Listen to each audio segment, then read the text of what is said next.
गेल्या काही दिवसांपासून कोरड्या पडलेल्या दूधगंगा नदीच्या पात्रात अखेर पाणी दाखल झालं असून यामुळे शिरोळ तालुक्यातील दत्तवाड परिसरासह सीमा भागातील कर्नाटकच्या गावांना मोठा दिलासा मिळाला आहे.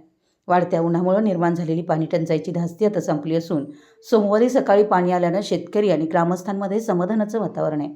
महाराष्ट्रातील दत्तवाड, घोसरवाड, दानवाड, टाकळीवाडी तसेच कर्नाटक राज्यातील सदलगा, मलिकवाड, एकसंबा या परिसरासाठी दूधगंगा नदी ही जीवनवाहिनी आहे. मात्र गेल्या काही दिवसांपासून नदीचं पात्र पूर्णतः कोरडं पडलं होतं. नदी कोरडी पडल्यानं ऐन उन्हाळ्यात पिण्याच्या पाण्याचा प्रश्न गंभीर निर्माण झाला होता. गृहिणींना पाण्यासाठी विहिरी आणि कूपनलिकेचा म्हणजे बोरवेलचा आधार घ्यावा लागत होता, ज्यामुळे मोठी तारांबळ उडाली होती. उन्हाळ्याची तीव्रता वाढल्यामुळे शेतातील उभी पिकं, भाजीपाला वाचवण्यासाठी शेतकरी पाण्याकडे डोळे लावून बसले होते.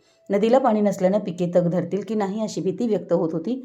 मात्र सोमवारी सकाळी नदीपात्रात पाणी पोहोचल्यानं पिकांना जीवदान मिळाले. पाटबंधारे विभागाने केलेल्या योग्य नियोजनामुळे हे पाणी वेळेत पोहोचू शकलंय. सोमवारी सकाळी जेव्हा दत्तवाड पुलाखाली दूधगंगेचं पाणी दिसलं तेव्हा ग्रामस्थांनी आनंद व्यक्त केला. या पाण्यामुळे आता पिण्याच्या पाण्याचा प्रश्न सुटणार असून शेतीसाठीही मोठा आधार मिळालाय. टाकळी प्रतिनिधी, मराठी एस न्यूज.